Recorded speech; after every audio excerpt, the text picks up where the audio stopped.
ज्यादा पापी कौन? विक्रम बेताल स्टोरी। नमस्कार दोस्तों। भोगवती नाम की एक नगरी थी। उसमें राजा रूपसेन राज करता था।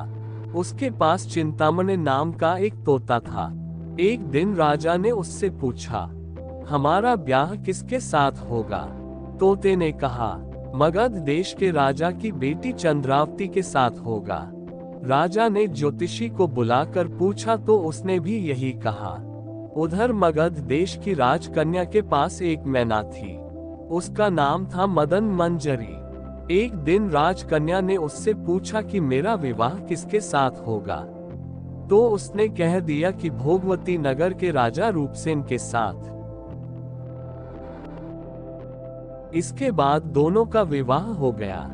रानी के साथ उसकी मैना भी आ गई। राजा रानी ने तोता मैना का ब्याह करके उन्हें एक पिंजरे में रख दिया।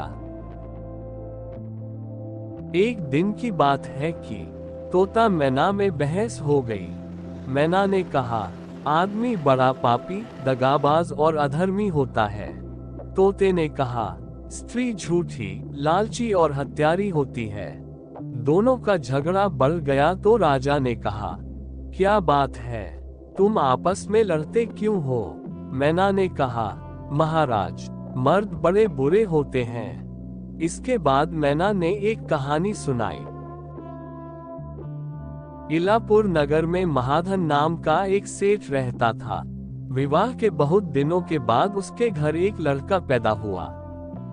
सेठ ने उसका बड़ी अच्छी तरह से लालन पालन किया, पर लड़का बड़ा होकर जुआ खेलने लगा। इस बीच सेठ मर गया। लड़के ने अपना सारा धन जुए में खो दिया। जब पास में कुछ न बचा तो वह नगर छोड़कर चंद्रपुरी नामक नगरी में जा पहुंचा। वहां हेमगुप्त नाम का साहूकार रहता था। उसके पास जाकर उसने अपने पिता का परिचय दिया और कहा कि मैं जहाज लेकर सौदागरी करने गया था, माल बेचा, धन कमाया, लेकिन लौटते समय समुद्र में ऐसा तूफान आया कि जहाज डूब गया और मैं जैसे तैसे बचकर यहाँ आ गया। उस सेठ की एक लड़की थी रत्नावती। सेठ को बड़ी खुशी हुई कि घर बैठे इतना अच्छा लड़का मिल गया। उसने उस लड़के को अपने घर में रख लिया और कुछ दिन बाद अपनी लड़की से उसका ब्याह कर दिया। दोनों वहीं रहने लगे। अंत में एक दिन वहां से विदा हुए। सेठ ने बहुत सा धन दिया और एक दासी को उनके साथ भेज दिया। रास्ते में एक जंगल पड़ता था।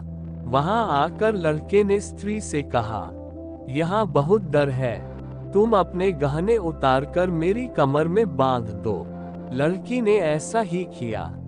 इसके बाद लड़के ने कहारों को धन देकर डोली को वापस करा दिया और दासी को मारकर कुएं में डाल दिया।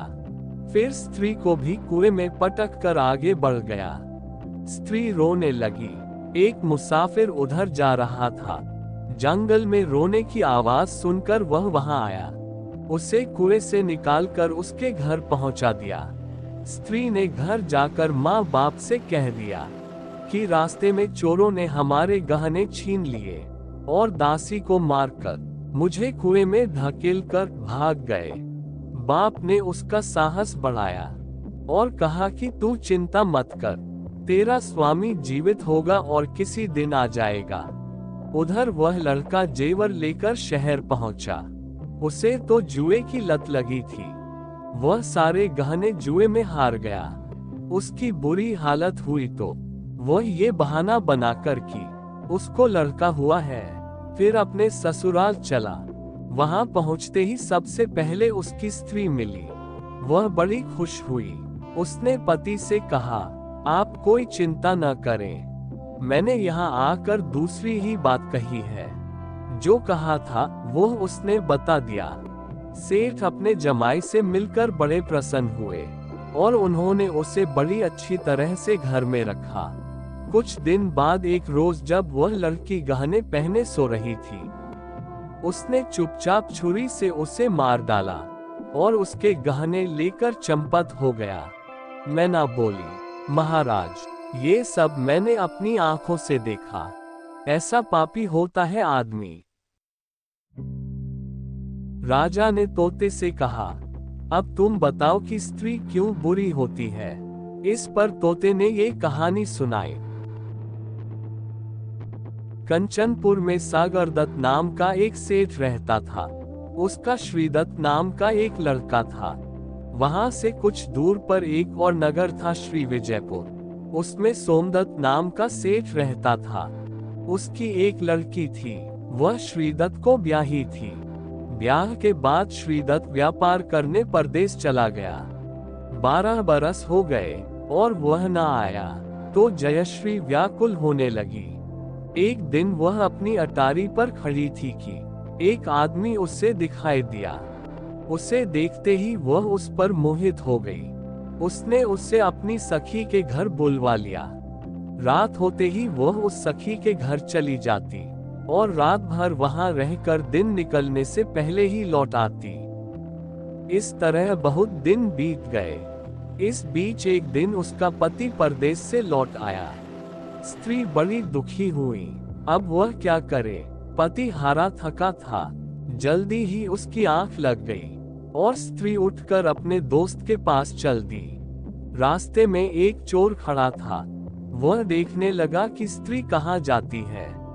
धीरे धीरे वह सहेली के मकान पर पहुंची। चोर भी पीछे पीछे गया। संयोग से उस आदमी को सांप ने काट लिया था और वह मरा पड़ा था। स्त्री ने समझा सो रहा है।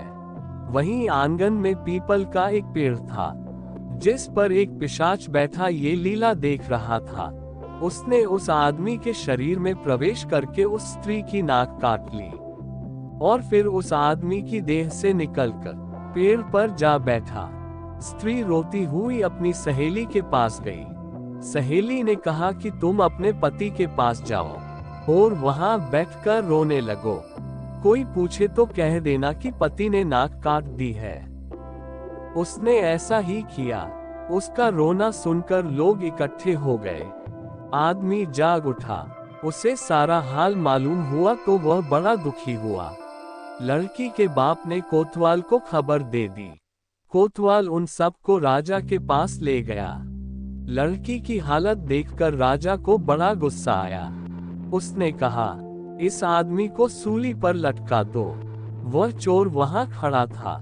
जब उसने देखा कि एक बेकसूर आदमी को सूली पर लटकाया जा रहा है तो उसने राजा के सामने जाकर सब हाल सच सच बता दिया।